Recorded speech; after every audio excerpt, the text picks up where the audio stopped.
RJ here. Just left the Big Falls Trailhead, and today we are going to do Galena Peak and the Yucaipa Ridge in the San Gorgonio Wilderness area. This is gonna be a long day. It started with a 5-mile shuttle on a bicycle I borrowed. Thanks, Uncle Junior. I was terribly out of shape for that effort, and I'm not sure that bringing the bicycle was much more efficient than just walking it, but hopefully I saved a little bit of time.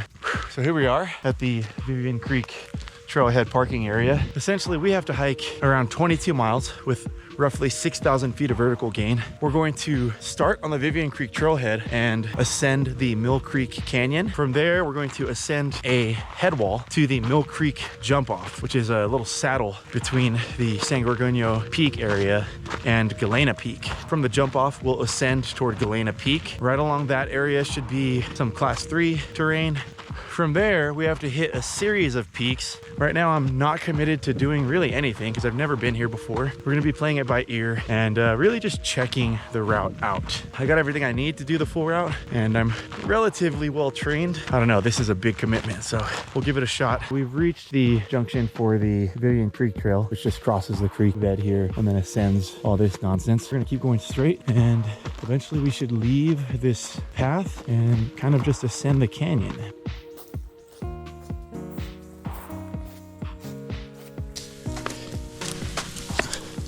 Pretty much immediately after leaving that junction, the wide open path diminished into a used trail, and then shortly after that, it diminished into just walking along the dry creek bed, which includes some pretty rugged terrain, hopping across rocks. There's some ice. Mill Creek is just frozen solid. That's pretty neat.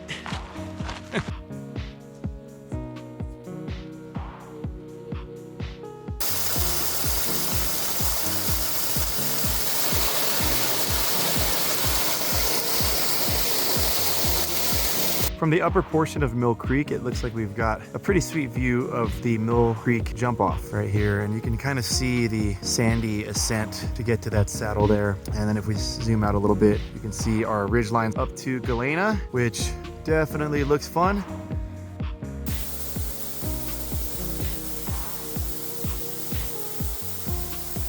So we're approaching the top of the canyon, and this is pretty rugged. Everything around us is like large talus and sand. It's causing me to have just a really overall odd momentum.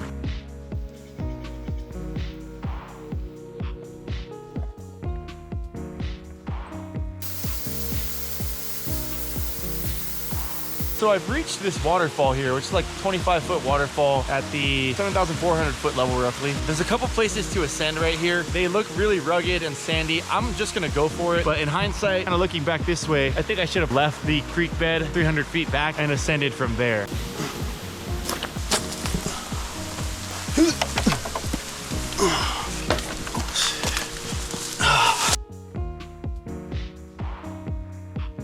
Oh shit.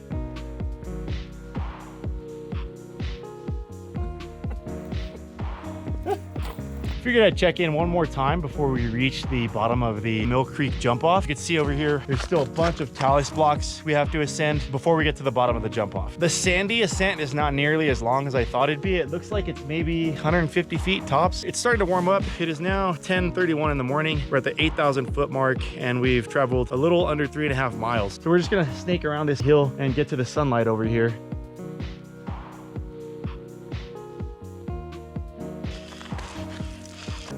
Oh, shit. Ah. Oh, man. Back there, too steep, too rugged. Over here is the only feasible way. And it just looks like more sand. Jesus. All right, it's only like 30 feet. Come on.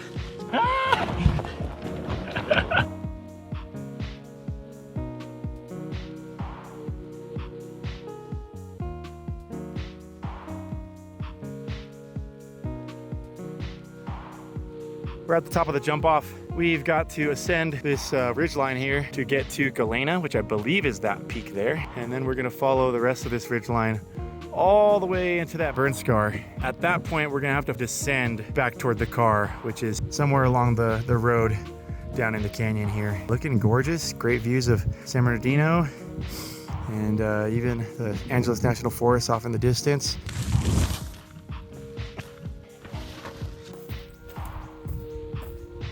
We're making our way up this ridgeline toward Galena, and it's pretty cool. There's definitely a used trail at this point, and we're just passing the sickest cliff bands as we go along. So this has been really cool.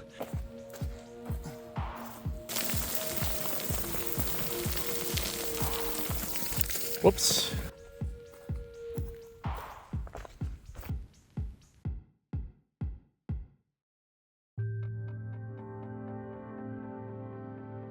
All right, freaking made it to the top of Galena Peak. A little register right here. And we've got some awesome views of the San Bernardino National Forest, San Jacinto over there, all the North Face, Morongo Valley, Palm Springs. Look at this, all this burn scar, and then San Gorgonio over there. Pretty sick. Stoked to be here. I'm gonna take a short break, but we are definitely gonna be heading off in this direction, following the Yucaipa Ridge for quite a ways. Still got a long day ahead of us, but we made it up here after climbing around 4.19 miles. It's 12:06. Even if you don't want to come up to the saddle here, the Mill Creek Jumpoff, getting up to that last 30-foot falls was worth it. I would come up and check out Mill Creek just to do that alone. Awesome section of the San Bernardino National Forest. Come take a look, and we got a lot more work to do. We're gonna head over to this little summit over here called Peak 9164. And from there, we'll get a better view of the rest of the route.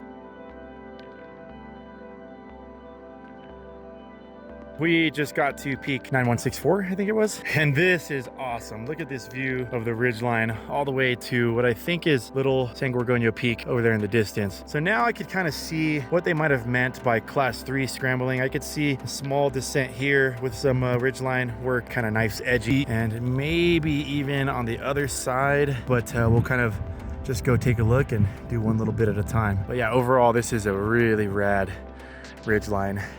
Super stoked to be here right now. We've got some pretty incredible gullies below us. All right, let's get back to the car, which is way over there. Oh, this is gonna suck.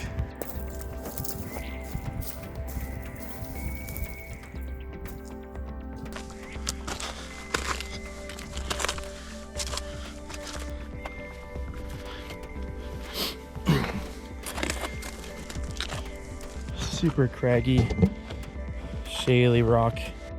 Just not optimal conditions for a ridge crossing, but we got this. Already came down that part. It reminds me very much of like the San Antonio Ridge Traverse, Gunsight Notch, all that kind of stuff. Woo!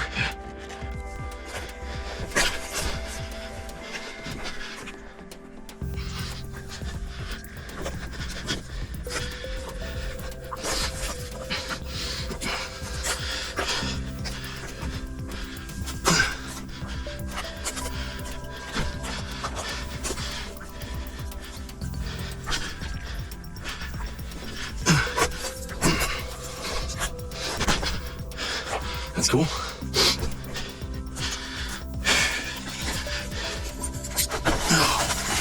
Whoops.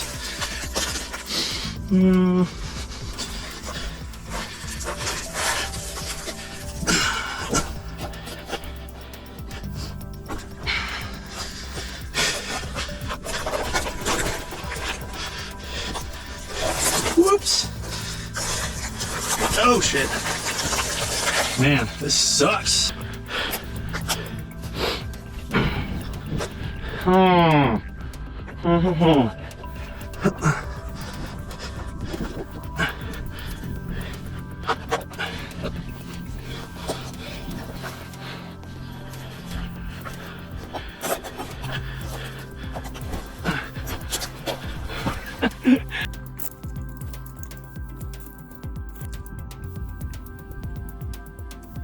Yeah, this is not a place for my good boy Canelo.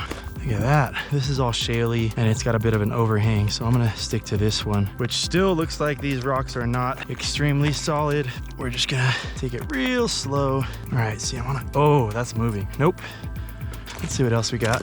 You don't wanna end up trusting in a 300-pound boulder and it's fine until you're putting all your weight on it and it's falling with you under it. We've got to go a different way. Right then. Okay.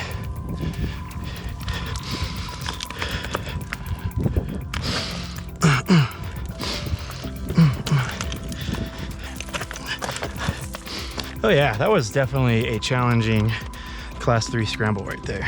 Now I get it. Let's see what they were talking about.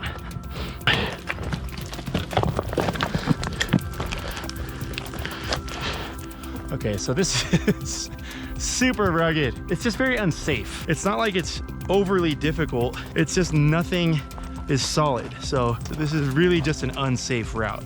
All of this is just stuff that will make you lose your balance. Another shot from the bottom. Like, you don't want to be caught going down any of that. That just looks terrible.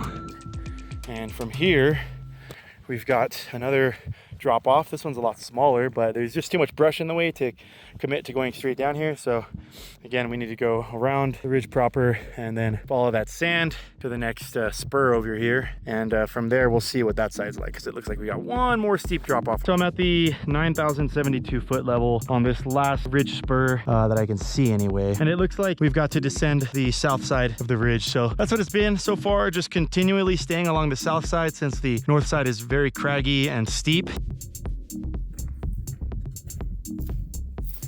So we've gotten away from the rugged ridgeline scramble and are now on much more forgiving terrain. This is more akin to the San Bernardino 9 Peak traverse. You lose the path here and there, but there is in fact a use trail. So far so good. That was definitely on the more rugged side of what a class 3 scramble is in Southern California. I would not recommend that route for someone who isn't very comfortable with rugged terrain and cross-country route finding. Just a lot of talus, scree, chossy granite, brush, and just the mixture of all of that at once can be a lot to take on. It's just that it's dangerous. I fell a handful of times. I sent a ton of rocks sliding down the mountain, and I even have a cut on my right leg. I can see it bleeding through my pants right now. It's not too bad. I totally screwed up, and I just realized right now that we kind of passed peak 8868 without acknowledging it on any sort of video or anything. But I mean, I guess that's why that peak gets a number.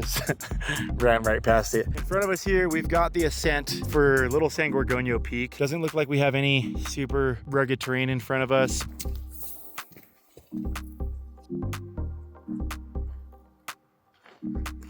It looks like I was wrong about being finished with the scrambling. We have one more rugged ascent. I think it's over here somewhere. Yeah, it's got to be in this little gully. Let's see if we can kind of cruise over and take a look. Oh yeah, that's it. Another steep and crumbly slope, which will be fun as usual.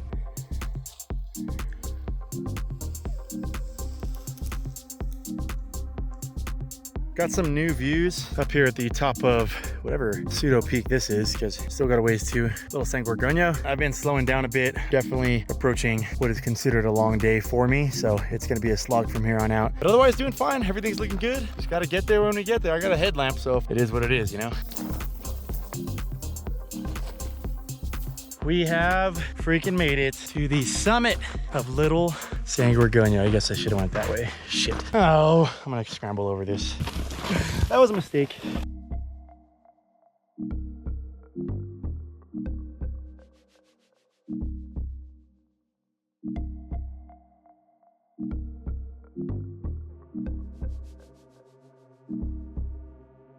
All right, we are leaving Little San Gorgonio, and it is definitely time to ditch this dive. I still have 13 miles left. I probably have to climb around 1,200 feet along this ridgeline as we get to the next few peaks. Limited sunlight, so I've got about 3.5 hours of travel time. Right now it's 3:30. The sun goes down at 5, so I'm definitely going to be coming back to the car in the dark. I need to kind of scurry along to get this over with. We'll see how this goes.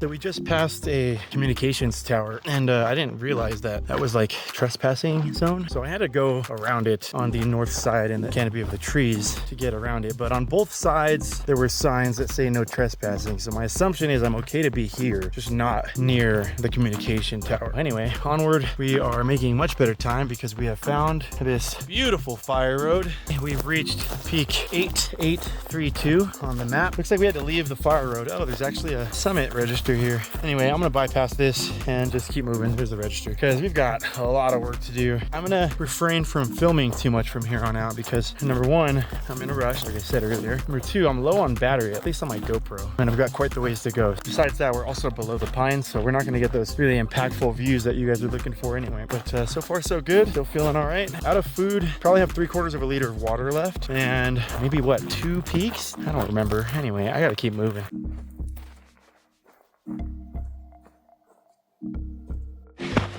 All right, looks like we've made it to Wilshire Peak. Boom, sign register, beautiful views. Woo woo. All right, time to go.